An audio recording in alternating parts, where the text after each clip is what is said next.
ఇక మొగిలిగిద్ద ప్రభుత్వ పాఠశాల వారోత్సవాలకు సీఎం అటెండ్ అయ్యారు. సీఎం మాట్లాడుతున్నారు. లైవ్ చూద్దాం. ప్రతాప్ రెడ్డి గారు, భీష్మదేవ్ గారు, వేదిక మీద ఉన్న పెద్దలందరూ, సైబరాబాద్ కమిషనర్ గారు, రంగారెడ్డి జిల్లా కలెక్టర్ గారు, జిల్లా స్థాయి నాయకులు, మండల స్థాయి నాయకులు, ప్రాణ సమానులైన కాంగ్రెస్ పార్టీ కార్యకర్తలందరికీ కూడా మనస్ఫూర్తిగా ధన్యవాదాలు, కృతజ్ఞతలు తెలియజేస్తున్నా. 3-4 రోజుల క్రితమే నిర్ణయం అయిన మొగిలిగిద్ద గ్రామ ప్రతిష్ట తెలంగాణ రాష్ట్రానికే ఒక్క గౌరవాన్ని తెచ్చిపెట్టిన 150 సంవత్సరాలు పూర్తి చేసుకుంటున్న పాఠశాల.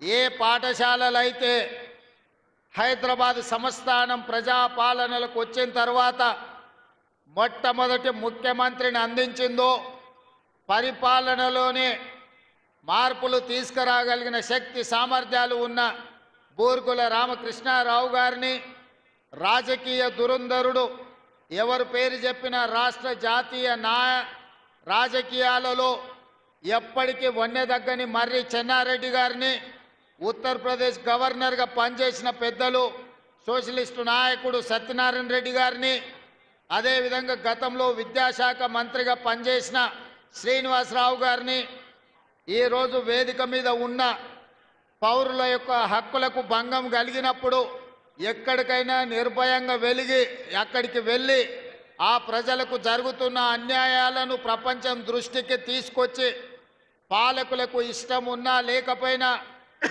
ప్రజల యొక్క హక్కుల కోసం కొట్లాడే పెద్దలు హరగోపాల్ గారికి, వీళ్ళందరినీ కూడా ఈరోజు ఈ కార్యక్రమానికి ఆహ్వానించి ఇంత పెద్ద కార్యక్రమాన్ని ఏర్పాటు చేసినందుకు మిమ్మల్ని అందరినీ మనస్ఫూర్తిగా అభినందిస్తున్నా.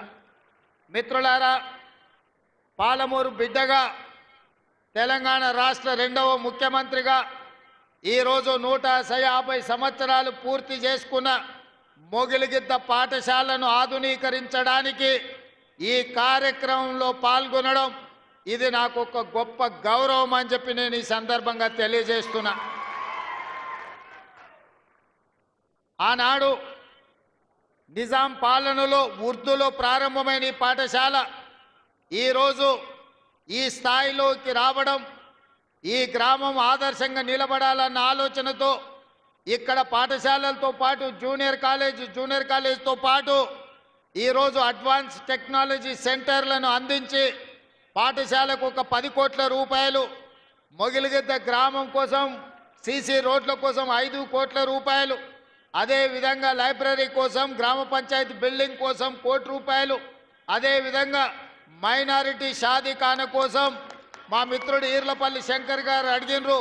తప్పకుండా వాటిని కూడా మంజూరు చేసి మొగిలిగిద్ద గ్రామాన్ని అభివృద్ధి చేసే బాధ్యత ఈరోజు తెలంగాణ రాష్ట్ర ప్రభుత్వం తీసుకుంటుంది. విద్యకు సంబంధించి ప్రభుత్వం చేపడుతున్న కార్యక్రమాలను ఇంతకుముందే పాఠశాలలో విద్యార్థులతో నేను పంచుకోవడం జరిగింది. నేను ఒకే మాట చెప్పదలుచుకున్నా. తెలంగాణ రాష్ట్ర ప్రభుత్వానికి గత 10 సంవత్సరాల పరిపాలనలో విద్యాశాఖను నిర్లక్ష్యం చేసి, నిర్వీర్యం చేసి వేలాది సింగిల్ టీచర్ పాఠశాలలను తండాలలో, గూడాలలో, మారుమూల పల్లెల్లో మూసివేయడం జరిగింది. యూనివర్సిటీ వైస్ ఛాన్సలర్లు కానీ, అధ్యాపకులను కానీ, ప్రొఫెసర్లను కానీ, అసోసియేట్ అసిస్టెంట్ ప్రొఫెసర్లను కానీ నియమించకపోవడం వల్ల ఈరోజు కాకతీయ, ఉస్మానియా లాంటి యూనివర్సిటీలు ప్రతిష్ట కోల్పోయి ఈరోజు విద్యకు పేదలు దూరమయ్యే పరిస్థితి వచ్చింది. అందుకే మన ప్రభుత్వం ప్రజాపాలన వచ్చినెంబడే విద్య మీద పెట్టేది ఖర్చు కాదు, విద్య మీద పెట్టేది పెట్టుబడి. ఈ దేశ భవిష్యత్తు తరగతి గదుల్లోనే ఉంది. అందుకే రాష్ట్ర ప్రభుత్వం బడ్జెట్ని 7% 21,000 కోట్ల రూపాయలను విద్యాశాఖకు కేటాయించి ఆ విద్యాశాఖను ముఖ్యమంత్రి అయిన నా దగ్గరనే పెట్టుకొని విద్యను పెంచాలి, విద్యను పేదలకు అందించాలనే లక్ష్యంతో ఈరోజు ప్రభుత్వం చేస్తుంది. ఇదే కాదు, 10 సంవత్సరాలు టీచర్ల బదిలీలు జరగలేదు, 20 సంవత్సరాలు టీచర్లకు ప్రమోషన్లు ఇవ్వలేదు, దాదాపుగా 10 ఏళ్ళు డిఎస్సి నోటిఫికేషన్ ఇవ్వక ఒక్క నూతనంగా కూడా టీచర్లను నియమించలేదు. అందుకే మా ప్రభుత్వం వచ్చిన మొదటి సంవత్సరంలోనే 21,000 మంది టీచర్లకు ప్రమోషన్లు ఇవ్వడమే కాదు, 35,000 మంది టీచర్ల బదిలీలు చేసి ప్రతి ప్రాంతానికి ఈరోజు టీచర్లను అందించే ప్రయత్నమే చేసినాం. ఇదే కాదు, మా అధికారుల కృషి వల్ల 10 సంవత్సరాలు నియామకాలు జరగని డిఎస్సి టీచర్ల నియామకం 55 రోజుల్లో 11,000 మంది టీచర్లను ఎల్బీ స్టేడియంకి పిలిచి వాళ్లకు నియామక పత్రాలు అందించి 11,000 మంది నూతన టీచర్లను అందించడం ద్వారా తండాలలో గూడాలలో ఉండే పాఠశాలలను తిరిగి ప్రారంభించే ప్రయత్నం చేసినాం. ఇదే కాదు, young India skills university, young India sports యూనివర్సిటీని ఐటీఐలు నిర్వీర్యం అయిపోతే సాంకేతిక నైపుణ్యాన్ని పెంచాలని 75 ఐటీఐలను ఈరోజు అడ్వాన్స్ టెక్నాలజీ సెంటర్లుగా 2,400 కోట్ల రూపాయలతోని టాటా సంస్థతోని ఒప్పందం చేసుకొని తెలంగాణలో ఉన్న యువతీ యువకులకు సాంకేతిక నైపుణ్యం నేర్పాలి. ఈ సాంకేతిక నైపుణ్యం ప్రపంచంతో పోటీ పడే విధంగా ఉండాలి అని మన సింగపూర్కి వెళ్ళి సింగపూర్ ప్రభుత్వంతో కూడా ఒప్పందం చేసుకొని సింగపూర్ ప్రభుత్వం నుంచి మన దగ్గర విద్యార్థులకు శిక్షణ ఇచ్చే విధంగా అక్కడి నుంచి ట్రైనింగ్ ఇచ్చే వాళ్ళని తీసుకొచ్చడానికి ఒప్పందం చేసుకున్నాం. ఇయాల అమెరికాలో ఉండే స్టాన్ఫర్డ్ యూనివర్సిటీని కూడా మనం ప్రయత్నం చేస్తున్నాం. మన తెలంగాణలో ఉండే విద్యార్థులకు శిక్షణ ఇవ్వడానికి ఒక ఎంఓయూ చేయాలని ఇవాళ ప్రయత్నం చేస్తున్నాం. ఎందుకంటే ఇవాళ ప్రపంచంలో పోటీ పెరిగిపోయింది. సర్టిఫికెట్లు ఉంటేనో, డిగ్రీలు ఉంటేనో, పట్టాలు ఉంటేనో ఇవాళ ఉద్యోగాలు వచ్చే పరిస్థితి లేదు. నీ పట్టా ఏదున్నా నీ నైపుణ్యం ఎంతున్నదని చెప్పి ఇవాళ పోటీ ప్రపంచం అడుగుతున్నది. అందుకే పట్టాలతో పాటు సాంకేతిక నైపుణ్యాన్ని పెంచాలి అని చెప్పి ఈరోజు ప్రభుత్వం నిరంతర కృషి చేస్తున్నది. ఆ బాధ్యతను స్వయంగా నేనే పర్యవేక్షిస్తున్నా అని చెప్పి నేను ఈ సందర్భంగా తెలియజేస్తున్నా. ఇదే కాదు, తెలంగాణకు వెన్నెముక రైతులు. ఆ రైతులకు ఆనాటి ప్రభుత్వం, నేను హరగోపాల్ గారిని అనుమతి అడుగుతున్నా, అక్కడ విద్యార్థులు కేవలం ప్రభుత్వ కార్యక్రమాలే మాట్లాడినా. ఇక్కడ ఉన్నదంతా మా పార్టీ కార్యకర్తలు, నాయకులు, రైతులు ఉన్నారు. కాబట్టి కొన్ని రాజకీయపరమైన అంశాలు ఈ వేదిక మీద నేను ప్రస్తావించాల్సిన పరిస్థితి ఉన్నది. తమరి అన్నదా భావించొద్దు. ఎందుకంటే మా కార్యకర్తలు నిరుత్సాహంతో మళ్ళీ ఊరికి పోతారు నేను మాట్లాడకపోతే. సార్ వచ్చిండు, పెద్దసారి చెప్పినట్టే మాకు చదువు చెప్తే ఏం లాభం, రాజకీయం మాట్లాడకపోతే ఎట్లా అని చెప్పి మా వాళ్ళు అనుకునే ప్రమాదం ఉంది. అందుకే కొన్ని రాజకీయపరమైన అంశాలు కూడా ఈ వేదిక మీద నుంచి ప్రస్తావించాల్సిన బాధ్యత నా మీద ఉన్నది. ఆయన ఆనాడు 70,000 కోట్లతోని 2014 జూన్ 2 నాడు మనం రాష్ట్రాన్ని వారికి అప్పచెప్తే 16,000 కోట్ల రూపాయల మిగులు బడ్జెట్తోని ధనిక రాష్ట్రంగా వారికి అప్పచెప్తే 10 ఏళ్ళు తిరిగే లోపల 7 లక్షల కోట్ల రూపాయల అప్పులు చేసి ధనిక రాష్ట్రాన్ని దివాలా రాష్ట్రంగా చేసి చివరికి రైతు బంధు పథకాన్ని కూడా ఇవ్వకుండా ఎన్నికలను అడ్డం పెట్టుకొని పారిపోతే నేను ముఖ్యమంత్రిగా బాధ్యత చేపట్టిన ఎంబడే ఆయన గారు ఎగ్గొట్టిన రైతు భరోసా పథకంలో 7,625 కోట్ల రూపాయలు 3 నెలల్లోనే 72 లక్షల రైతుల ఖాతాలో వేసి ఎగ్గొట్టి పారిపోయిన ఆయన కాదు, ఇప్పుడు బాధ్యత తీసుకున్న మీ సోదరుడు మీ రైతు భరోసా పథకాన్ని అమలు చేస్తా అని ముఖ్యమంత్రిగా అధికారం చేపట్టిన 3 నెలల్లోనే రైతు భరోసా పథకం రైతు ఖాతాలో వేసిన. ఇదే కాదు, ఆనాడు 2014లో 1,00,000 రూపాయల రుణమాఫీ అన్నాడు, ఆ తర్వాత 4 విత్తనాలు అన్నాడు. అసలు మిత్తి ఆయన ఆ ఖాతాలు వేసి 5 ఏళ్లకు ఆయన ఇచ్చిందంత మిత్తికే సరిపోయింది. అసలు అట్లనే రైతుల నెత్తి మీద మిగిలిపోయింది. మళ్ళీ 2018లో అదే మాట ఇచ్చిండు. అప్పుడేదో చెప్పినా సోయి లేక ఇప్పుడు మళ్ళా 1,00,000 రూపాయల హామీ ఇస్తున్నా, మళ్ళీ మీకు చేస్తాను. అధికారంలోకి వచ్చిన ఎంబడే మళ్ళా పాడిందే పాడరా పాసుపండ్ల దాసరి అన్నట్టు మళ్ళీ 4 విడతలు అన్నాడు, నట్టేట ముంచెండు. చివరికి ఆయన 2014 నుంచి 2023 డిసెంబర్ వరకు ఆయన రైతు రుణమాఫీ చేసింది 18,000 కోట్ల రూపాయలే. 2018 నుంచి 23 వరకు 11,000 కోట్ల రూపాయలు రైతుల ఖాతాలో వేస్తే అందులో 8,500 కోట్ల రూపాయలు మిత్తికే సరిపోయినాయి. ఆయన చేసిన రైతు రుణమాఫీ నికరంగా 3,000 కోట్ల రూపాయలే.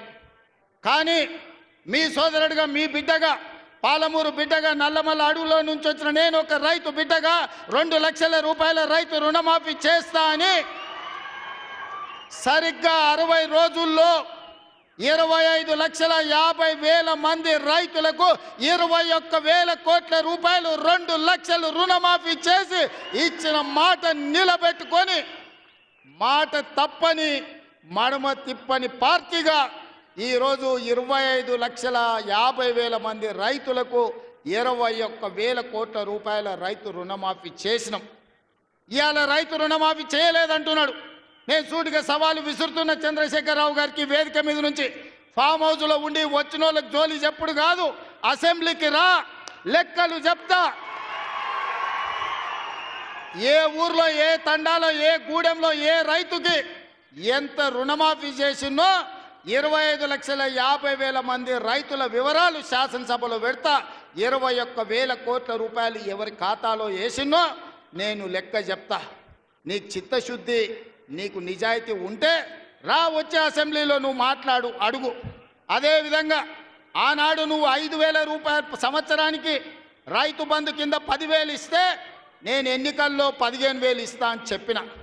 కానీ ఏ రోజు కూడా చంద్రశేఖరరావు గారు మనం అప్పుల్లో లేము, మనం ధనిక రాష్ట్రం, మన దగ్గర సంచుల కొద్దీ గుమ్మీల కొద్దీ రూపాయలు ఉన్నాయని అబద్ధాలు చెప్పిండు.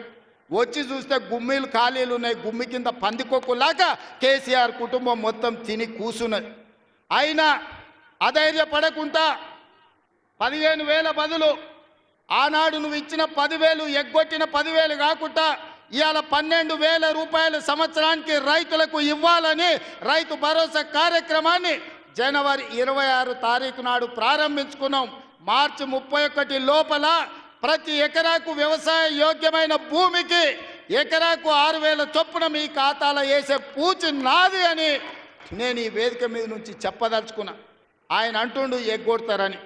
నేను నీలాక మాట చెప్పి ఎగ్గొట్టేటోని కాదు.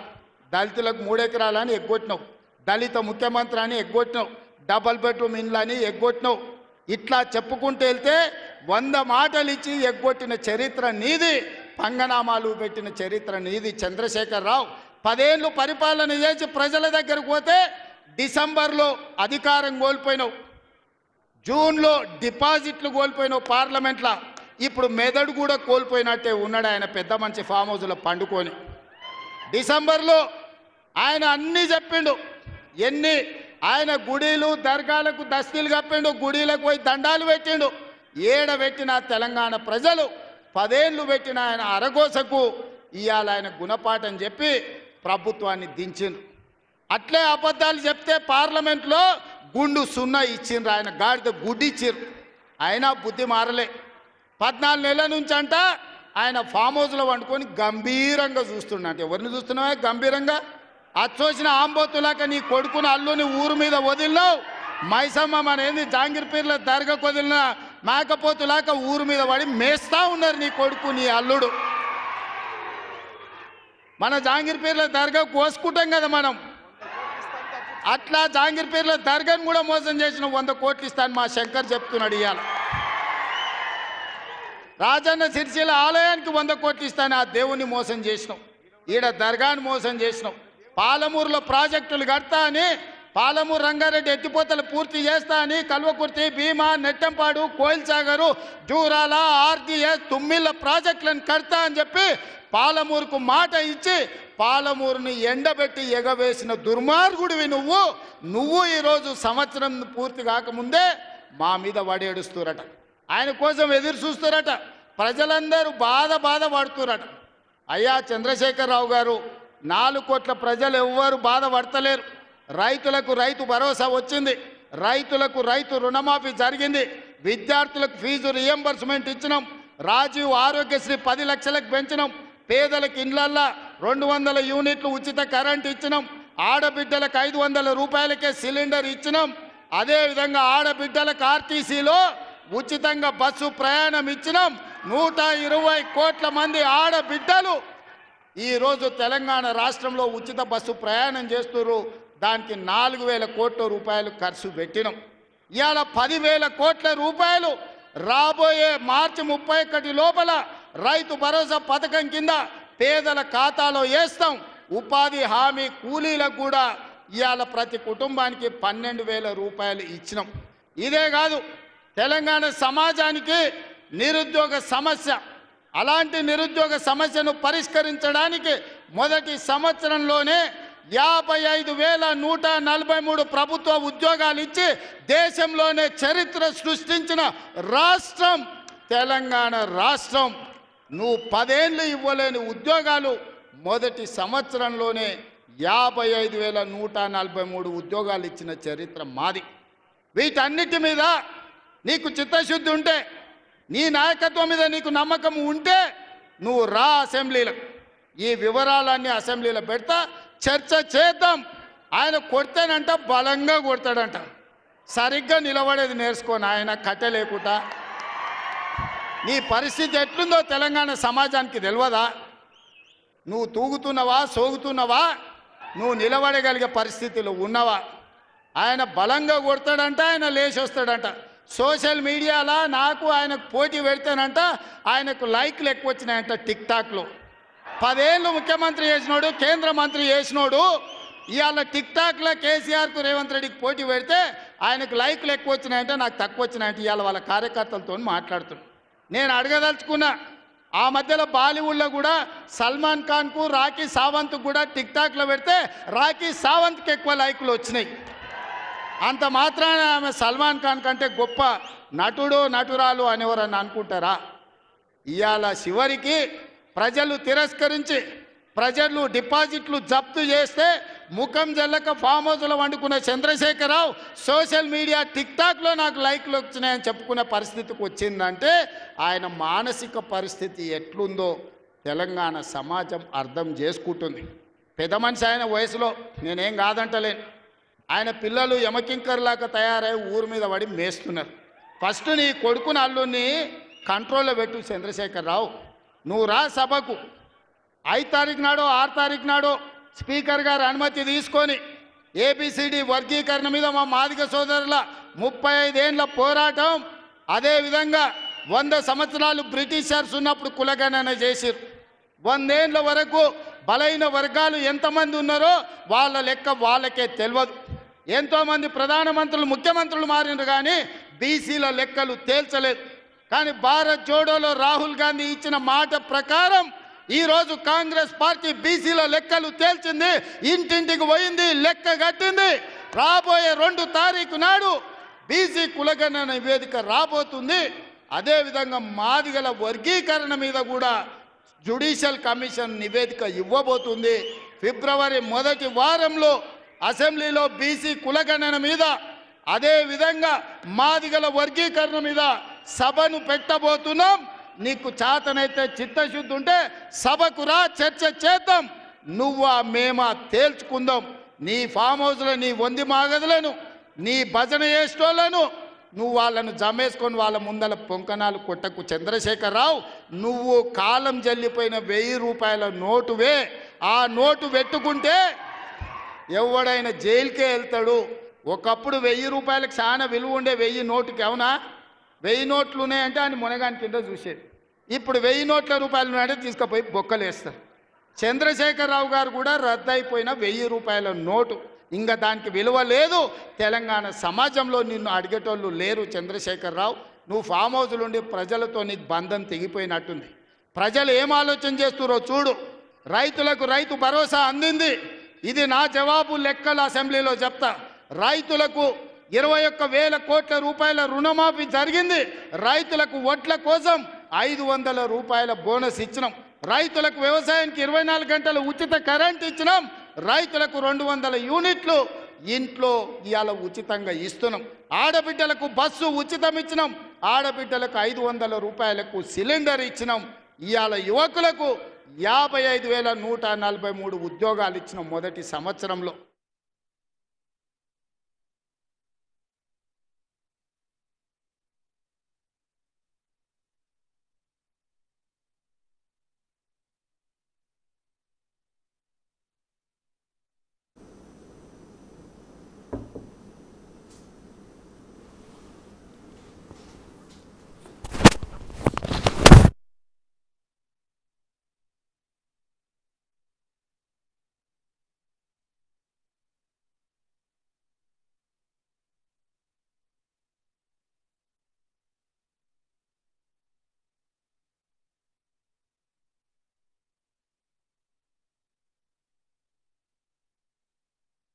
ఎన్నికలు మీవే. శంకర్కు ప్రతాప్ రెడ్డికి ఆదేశాలు ఇస్తున్నా. వార్డు మెంబర్లు, సర్పంచులు, ఎంపీటీసీ, జడ్పీటీసీలను గెలిపించుకునే బాధ్యత వాళ్ళదే. ఇల్లు తిరుగుతారు, మిమ్మల్ని గెలిపిస్తారు, మిమ్మల్ని నాయకులను చేస్తారు. గ్రామాన కార్యకర్తలకు నా విజ్ఞప్తి, రేపు సర్పంచ్, ఎంపీటీసీ, జడ్పీటీసీ ఎన్నికలు 100% మనం గెలవాలని తెలియజేస్తూ మీ అందరి దగ్గర సెలవు తీసుకుంటున్నా. జై కాంగ్రెస్. గట్టిగా జై కాంగ్రెస్. బట్టి సింగమోలే కదిలినాడు ఒక్కరు కాంగ్రెస్ సూర్యుడు మన రేవంత్ అన్న నిగ్గదీసి అడిగే మునగాడు వీడు భూమి నవానైతాడు బీద సాదల ధైర్యం వీడు దొంగ దొరల. రైట్, ఇక 150 సంవత్సరాల చరిత్ర కలిగిన ముగిలిగిద్ద ప్రభుత్వ పాఠశాల వారోత్సవాలకు సీఎం రేవంత్ రెడ్డి హాజరయ్యారు. ఈ సందర్భంగా ఆయన మాట్లాడడం కూడా మనం చూస్తున్నాం. ఇక ఇప్పటికే ఏదైతే కేసీఆర్ కొన్ని వ్యాఖ్యలు చేశారో దానికి సంబంధించి సీఎం రేవంత్ రెడ్డి ఫైర్ అయ్యారు. రైతులకు వ్యవసాయానికి సంబంధించి ఉచితంగా కరెంట్ అందిస్తున్నామని చెప్పారు. అలాగే యువతకు ఉద్యోగాలు కూడా కల్పించాం కాంగ్రెస్ ప్రభుత్వం అధికారం చేపట్టిన తర్వాత అని సీఎం రేవంత్ రెడ్డి తెలిపారు. అదేవిధంగా మహిళలకు గ్యాస్ సంబంధించి కూడా ఉచితంగా పంపిణీ చేస్తున్నామని కూడా చెప్పారు. ప్రతి విషయంలో కాంగ్రెస్ ఒక అభివృద్ధి పదవిలో ముందుకు దూసుకుని వెళుతుంటే కేసీఆర్ కావాలని ఇటువంటి వ్యాఖ్యలు చేయడం హాస్యాస్పదంగా ఉందని చెప్పి కూడా సీఎం రేవంత్ రెడ్డి అన్నారు. ఒకవేళ తాము చేసిన అభివృద్ధిని చూసి ఓర్వలేకపోతే అలాగే ఫామ్ హౌస్లోనే ఉండిపోవాలి, కానీ ఇలా బయటకు వచ్చి తప్పుడు వ్యాఖ్యలు చేయడం సరికాదని చెప్పి కూడా సీఎం రేవంత్ రెడ్డి ఆగ్రహం వ్యక్తం చేశారు.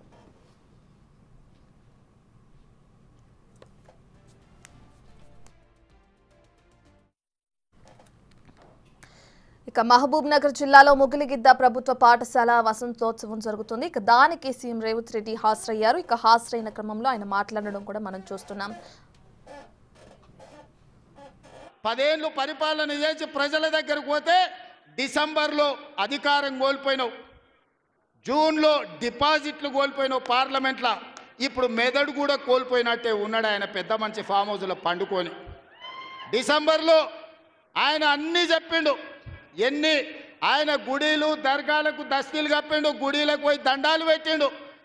పెట్టిన తెలంగాణ ప్రజలు 10 ఏళ్ళు పెట్టిన ఆయన అరగోసకు ఇవాళ ఆయన గుణపాఠం చెప్పి ప్రభుత్వాన్ని దించిండ్రు. అట్లే అబద్ధాలు చెప్తే పార్లమెంట్లో గుండు 0 ఇచ్చిండ్రు, ఆయన గాడిద గుడ్డి ఇచ్చిండ్రు. అయినా బుద్ధి మారలే.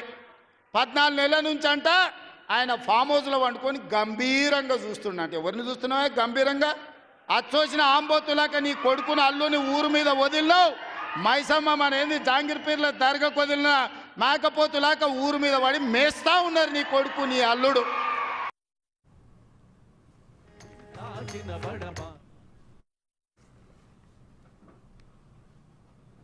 రైట్, ఇక మొగలిగిద్ద ప్రభుత్వ పాఠశాల వసంతోత్సవంలో సీఎం రేవంత్ రెడ్డి హాజరయ్యారు. ఈ సందర్భంగా అటు కేసీఆర్ చేసిన వ్యాఖ్యలకి కౌంటర్ ఇచ్చారు సీఎం రేవంత్ రెడ్డి. అసెంబ్లీకి వస్తే లెక్కలన్నీ చూపిస్తామని కూడా ఆయన ఆగ్రహం వ్యక్తం చేశారు. 10 ఏళ్ళు పరిపాలన చేసి ప్రజల దగ్గరకు పోతే డిసెంబర్లో అధికారం కోల్పోయినావు, జూన్లో డిపాజిట్లు కోల్పోయినావు పార్లమెంట్లో. ఇప్పుడు మెదడు కూడా కోల్పోయినట్టే ఉన్నాడు ఆయన పెద్ద మంచి ఫామ్ హౌస్లో పండుకొని. డిసెంబర్లో ఆయన అన్నీ చెప్పిండు. ఆయన గుడీలు దర్గాలకు దస్తీలు కప్పిండు, గుడీలకు పోయి దండాలు పెట్టిండు. పెట్టిన తెలంగాణ ప్రజలు 10 ఏళ్ళు పెట్టిన ఆయన అరగోసకు ఇవాళ ఆయన గుణపాఠం చెప్పి ప్రభుత్వాన్ని దించిండ్రు. అట్లే అబద్ధాలు చెప్తే పార్లమెంట్లో గుండు 0 ఇచ్చిండ్రు, ఆయన గాడిద గుడ్డి ఇచ్చిండ్రు. అయినా బుద్ధి మారలే. 14 నెలల నుంచి అంట ఆయన ఫామ్ హౌస్లో వండుకొని గంభీరంగా చూస్తున్నాడు. ఎవరిని చూస్తున్నావా గంభీరంగా? అచ్చోసిన ఆంబోతులాక నీ కొడుకును అల్లుని ఊరు మీద వదిలినావు. మైసమ్మ మన ఏంది జాంగీర్పీర్ల దర్గాకు వదిలిన మేకపోతులాక ఊరు మీద పడి మేస్తా ఉన్నారు నీ కొడుకు నీ అల్లుడు.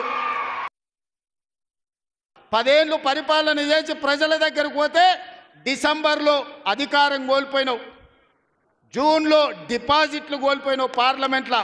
ఇప్పుడు మెదడు కూడా కోల్పోయినట్టే ఉన్నాడు ఆయన పెద్ద మంచి ఫామ్ హౌస్లో పండుకొని.